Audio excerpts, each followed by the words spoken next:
పాలనలో మాజీ సీఎం జగన్ తిరుమలను వ్యాపార కేంద్రంగా మార్చారన్నారు జనసేన తిరుపతి ఇన్ఛార్జ్ కిరణ్ రాయల్. వైసీపీ హయాంలో టీటీడీలో జరిగిన అవినీతిపై జనసేన నేతలు తిరుపతిలోని రీజనల్ విజిలెన్స్ అండ్ ఎన్ఫోర్స్మెంట్ అధికారులకు లిఖితపూర్వకంగా ఫిర్యాదు చేశారు. శ్రీవాణి ట్రస్ట్ పేరుతో అతిపెద్ద స్కామ్ జరిగిందని ఆరోపించారు. శ్రీవాణి ట్రస్ట్ ద్వారా దళితవాడలో నిర్మాణాలు చేస్తామంటూ 1350 కోట్ల స్కామ్ చేశారన్నారు. ఎక్కడ ఆలయాలు నిర్మించారో ఎంత ఖర్చు చేశారో వెల్లడించలేదని కిరణ్ రాయల్ విమర్శించారు.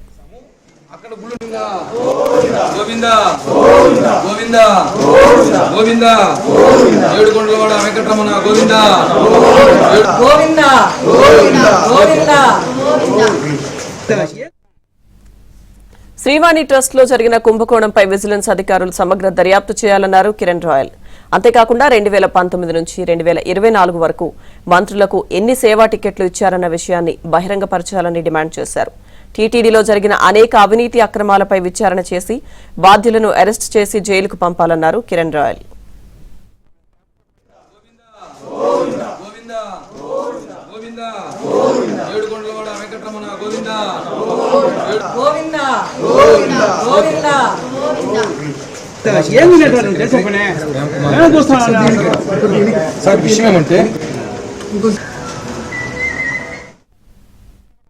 తిరుమల తిరుపతి గొప్ప ధార్మిక క్షేత్రం. వెంకటేశ్వర స్వామి భక్తితో కోట్ల మంది ప్రజలు తిరుపతికి వస్తూ ఉంటారు. 2019లో జగన్ రెడ్డి ప్రభుత్వం రావడమే ఈ ప్రభుత్వం వెంకటేశ్వర స్వామిపైన కన్నేసింది. వెంకటేశ్వర స్వామి ఖజానాపై కన్నేశారు. శ్రీవాణి ట్రస్ట్ పెట్టారు 2019లో సెప్టెంబర్లో. ఈ రోజు వరకు 5 ఏళ్ళు పూర్తిగా అవుతుంది.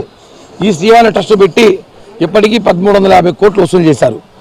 పవన్ కళ్యాణ్ గారు చెప్పారు 10,500 వసూలు చేస్తున్నారు, 500 రసీదు ఇస్తున్నారు, 10,000 రసీదు ఎక్కడ పోతుందని. ఆ 10,000 జగన్ రెడ్డికి పోతుందని చెప్పి గతంలో మేము చెప్పాము. శ్రీవాణి ట్రస్ట్ నిధులు భారీ ఎత్తున కుంభకోణం జరిగింది. దళితుల వార్డులో శ్రీకృష్ణుడు గుళ్ళు కడతా అని చెప్పి శ్రీవాణి ట్రస్ట్ పేరుతో డబ్బులు పెట్టుకున్నారు. దళితుల పేరు చెప్పి శ్రీవాణి ట్రస్ట్ మోసం చేశారు.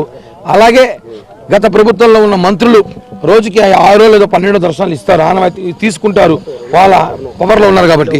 కానీ ఈ ప్రభుత్వంలో ఒక్కొక్క మంత్రి మనం చూసుంటాం 75 టికెట్లు, 100 టికెట్లు, 80 టికెట్లు. చూడండి, మొన్న చూపించాం. రోజా గారు కానివ్వండి, పెద్దిరెడ్డి గారు కానివ్వండి, చెవిరెడ్డి గారు కానివ్వండి, ఇక్కడ మన జిల్లానే కాదు మంత్రులందరూ కూడా 70 టికెట్లు తక్కువ ఎవరు తీసుకోలేదు. ఎందుకని టికెట్లు ఇచ్చారు? ఆ టికెట్ల విచారణ జరపాలి.